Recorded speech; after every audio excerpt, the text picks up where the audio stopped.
Fifi wants to ruin the shot. Let's let her officially ruin the shot. What a little sweetie. Today is the beginning of a video series that I'm going to be doing.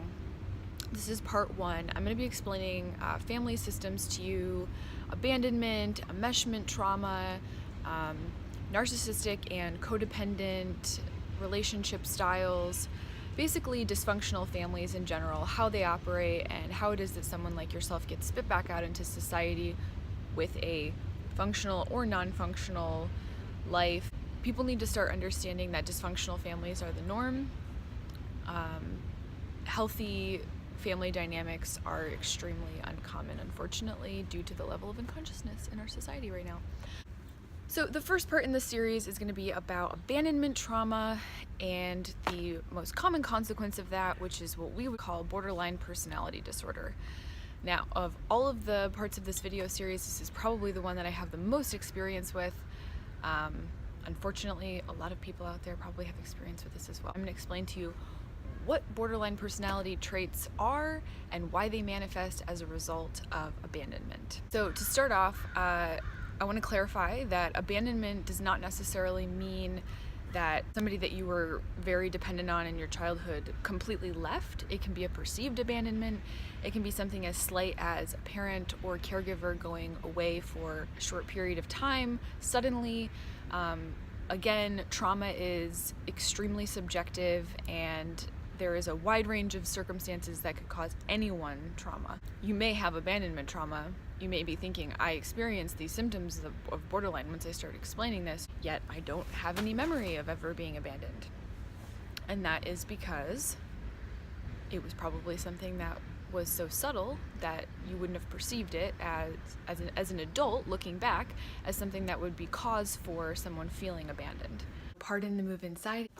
Let's say I have abandonment issues.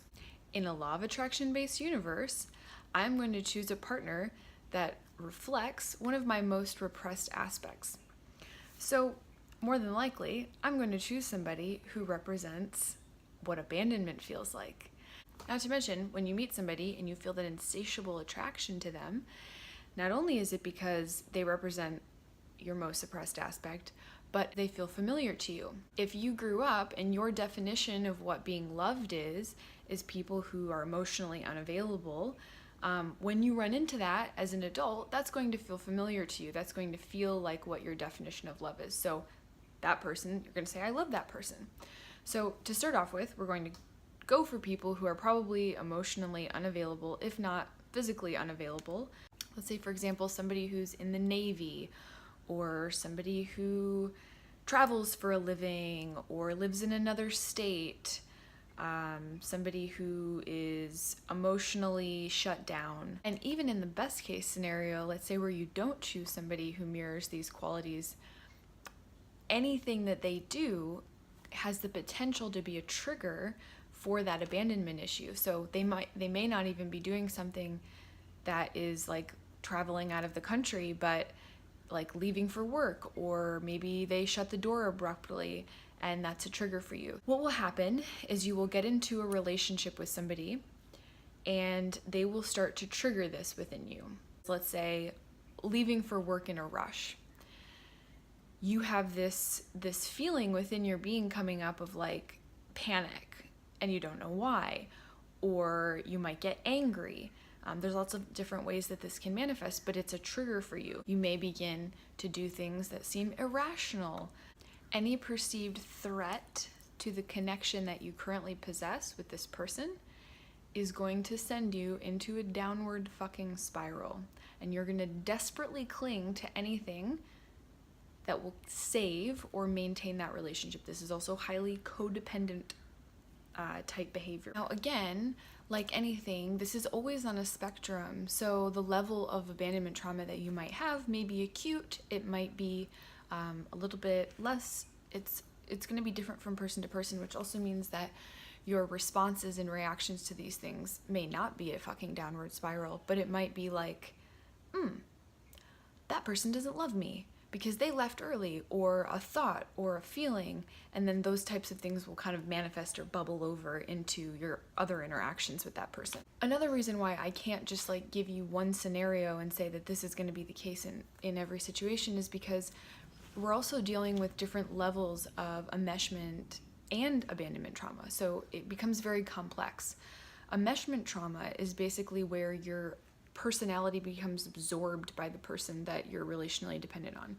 So it's like you spend so much time together, or your entire identity essentially becomes hinged. It's not okay to have yourself. So you become enmeshed in either the family system itself, and kind of lose your own autonomy, or enmeshed with one particular person. I had both enmeshment and abandonment trauma, so I was dealing with very complex symptoms. I'll play out a situation for you. Boyfriend has to suddenly leave, abruptly slams the door. My immediate thought is, he doesn't love me anymore. He must be angry at me, right? So I pick up the phone and text him and say, "Are you mad at me?" And he's like, "No, what are you talking about? Please," let's say he says, "Please don't do this. Like, I don't have time for this. Maybe you have a history of this." And that sends you into a spiral of thinking, "Oh, this person hates me." So now the initial perceived abandonment has now spiraled into, this person's annoyed with me, and now they hate me, and now they're going to leave me. So things escalate very quickly, and there becomes this desperation to basically hold on to this person, which is completely normal. If you were raised by people who were always leaving you, you're going to cling. In addition to that, because of enmeshment trauma, most people and because of abandonment trauma, most people with borderline, the core criteria of borderline is a kind of a lack of sense of self, or a lack of identity. So if you're in a relationship with someone and you have abandonment trauma, and your identity has been merging with their identity, the desperation with which you need that person is going to be tenfold, because if you lose that person, then you lose yourself. That's absolutely terrifying. Now, the ways in which you remedy the situation of trying to get that person close to you again is going to be very different, also depending on the coping strategies that you had when you were younger, and what got you your needs met, and what got you what it is that you wanted. Because most of our behaviors are manipulative. If we were younger and we couldn't get our needs met directly, we had to become manipulative in order to get what it is that we wanted. So in my case, I learned that complete self-destruction was the only way to stop whatever was going on and to bring somebody closer to me. Because it's sort of like, if somebody goes to hit you and you start hitting yourself, suddenly that person doesn't really want to hurt you anymore. When I was younger, I would get, violently sick, and that was also because my nervous system was just overloaded. But I would get sick. It was like, if I'm on the ground and you're screaming at me and I'm throwing up everywhere, like, you're probably not going to want to keep being abusive to me. In my case, I learned helplessness, or learned victimhood. And that was the only way that I thought I could get my needs met. And it was also just like the default mode of, fuck, I don't know what to do. I'm losing this person. I'm losing all control. Oftentimes, people who exhibit borderline traits will also be suicidal or self-harming. That has to do with the amount of self-hate that's also happening. So if you think about, like, if someone abandons me and it's my fault, then I can actually do something about that and change that. I actually have a sense of power and control over my life. If somebody can just abandon and leave me, and I'm 2 years old and I don't have any control, and this is just an unfair and unjust world, that seems pretty fucking unsafe. So the common coping mechanism is to blame yourself, even if it's on a very subconscious level, and think, okay, if it's my fault, then I can fix myself. And these are oftentimes a lot of the people that we'll see in the self-help field. You always improving yourself, always got to be better, because they've sort of internalized a dynamic where they believe that if they make themselves into a certain way, then they can guarantee that people are not going to leave them. Not only can I now fix myself, make myself better so that somebody won't leave me, but I can do it before you can get to me, which also saves me from having to feel the shame of you criticizing me. Another thing that you will see is creating situations that sort of fulfill this self-hating prophecy. So if you hate yourself, or you think you're a bad person, there's something wrong with you, then chances are you're going to do things that are going to reinforce that belief about yourself. Let's say we're going back to the situation, the boyfriend leaves, I'm having a meltdown because I feel like he left, and he's like, please don't do this again. Maybe I start getting angry and I start calling him names, or I do things that I end up regretting later.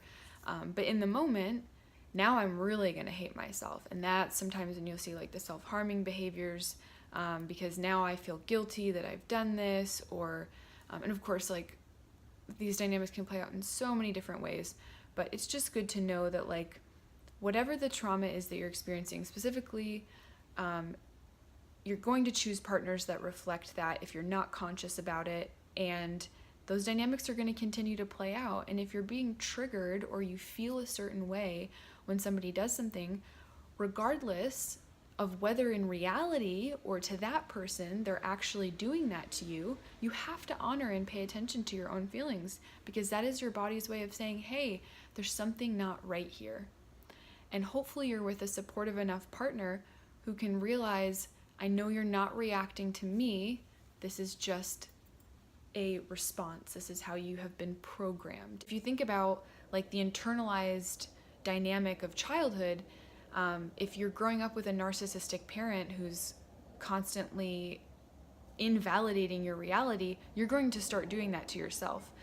If you grow up in a highly critical environment, you're going to internalize that dynamic and become extremely self-critical. If I can get to myself before they can, then I become more safe. With abandonment issues, tend to also be highly, highly sensitive to criticism, because again, it's a perceived threat to connection. If you don't like something about me and I'm dependent upon what it is that you think about me, and I'm dependent upon our relationship, and I need to feel the security of not being abandoned, if you say something that's critical to me, that feels like a threat to the connection. Which ironically, in most cases, people who are offering criticism are actually trying to bring you closer to them by creating a relationship of trust, but that's not at all how it's perceived in the moment.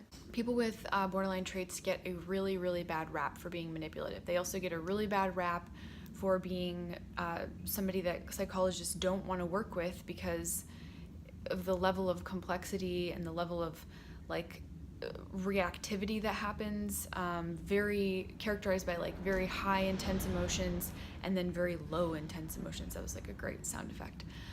So highs and lows very quickly. So another thing about borderline that can be so confusing, or these traits, are the I hate you, don't leave me dynamic, or the push-pull dynamic.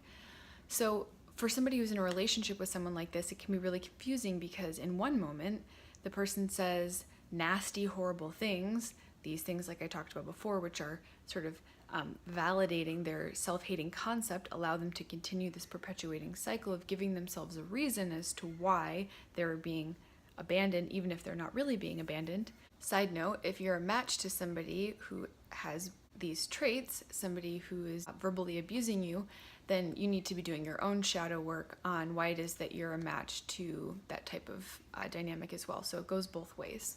Another thing you notice with borderline is black and white thinking. With the black and white thinking, you'll notice things like, I extremely love you, or I extremely hate you, or things are absolutely awful, or they're absolutely fantastic. And you also notice this with both valuing or praising, idolizing someone, and then their quick fall from grace when they trigger something in them that immediately just completely devalues the person. There's not really an integrated approach. It's just a form of fragmentation, a severe split within the consciousness, which all mental health symptoms are essentially a byproduct of fragmentation and trauma. Another thing with borderline is covert and overt. So the covert borderline is going to direct all of their hate or self-hate inward. So these are going to be the self-harmers.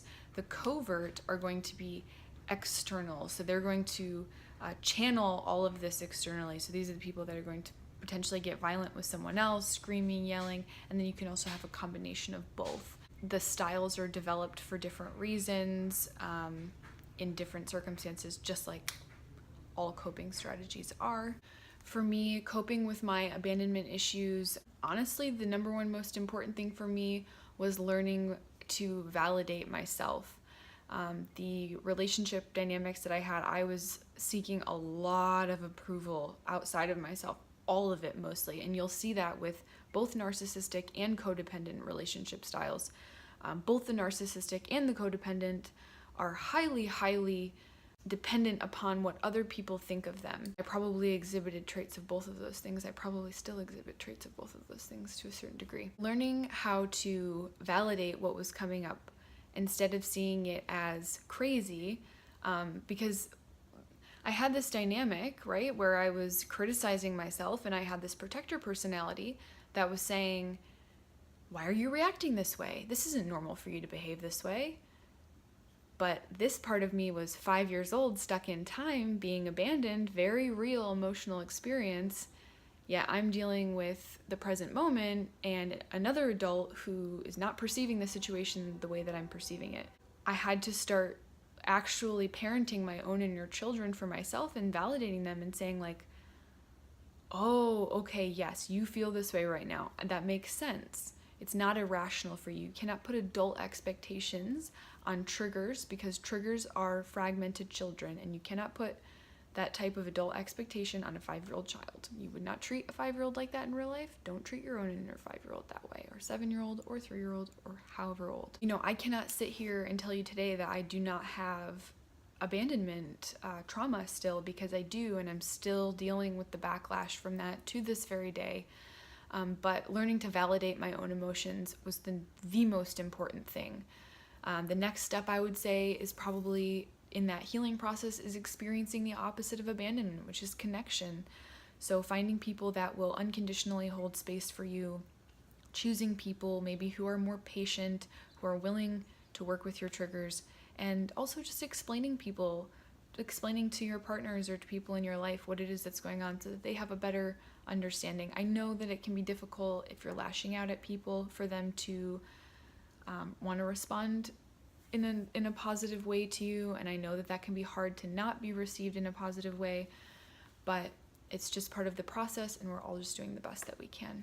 Next week, I'm going to really dive into narcissistic and codependent relationships, the similarities between those two things, and the differences, why they're a perfect match for each other, how it is that the codependent actually prevents the narcissist from getting the help that they need, and how it is that we can begin to shift these dynamics, because it is unfortunately the norm.